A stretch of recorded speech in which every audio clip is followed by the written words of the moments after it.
भगत कहते थे कि हमारे गुरु जी ने ये कर दिया भगवान है, कहते थे भगवान, लेकिन दिल में जगह नहीं थी।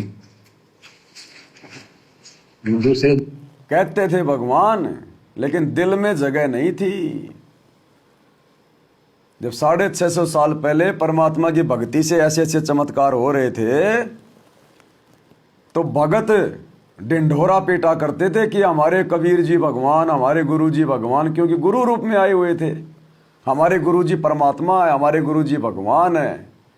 तो गुरुदेव कह रहे हैं कि वो कहते थे भगवान, लेकिन दिल में जगह नहीं थी। दिल में तो ब्रह्मा विष्णु महेश बसे थे। यही हालत आज 90% संगत की है।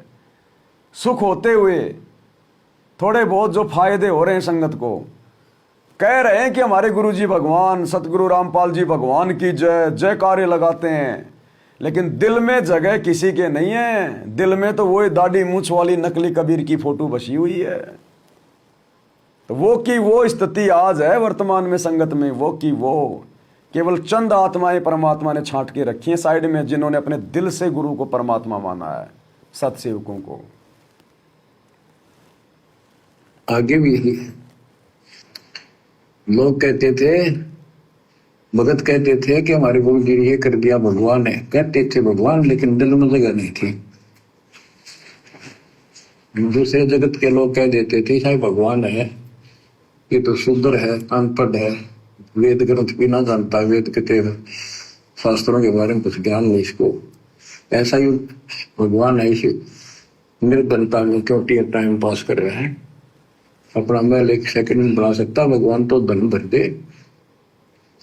अब संसार तो यही बोलेगा। भगत ने उसकी बातों का कभी जाना नहीं चाहिए, क्योंकि उसको ज्ञान होता है।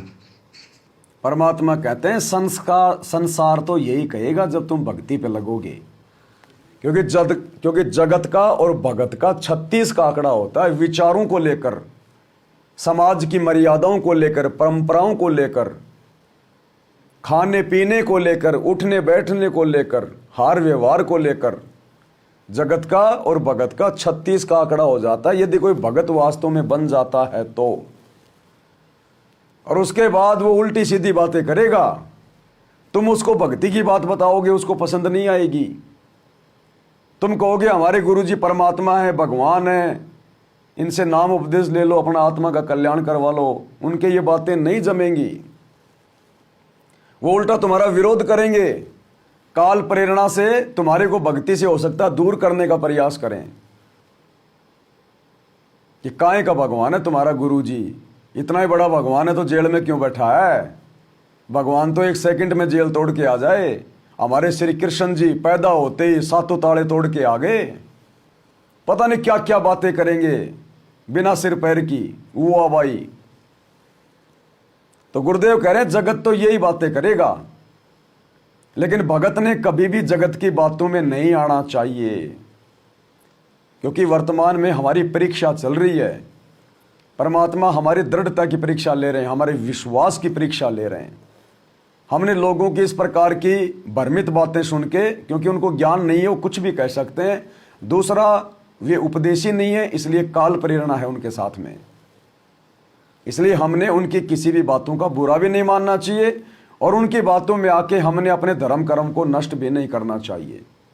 हमारे गुरुदेव जेल में क्यों बैठे हैं, किस लिए बैठे हैं, कब तक बैठे रहेंगे, इन सब बातों का आप और हमें भली भांति ज्ञान है। जगत वालों को इन बातों का ज्ञान नहीं है। किसी स्त्री का पति यदि जेल चला जाए, उसको सजा हो जाए और दुनिया उसको ताने मारे कि काहे का तेरा पति है, फलाना है, दिखना है, जेल में क्यों चला गया, ये वो, तो क्या वो स्त्री अपने पति को त्याग देती है? क्या वो अपने पति को पति नहीं मानती? क्या उसको छोड़ देती है दुनिया के कहने से? नहीं, उसको पता है, अंदर से पता है कि ये मेरा पति है और इसने वास्तव में गलती करी है या नहीं करी है, क्यों और किस कारण से जेल में है। तो इसी प्रकार आज हम आत्माओं का पति हमारा गुरु, और आप और हमें असलियत का पता है, क्योंकि हम अपने गुरु से जुड़े हुए हैं।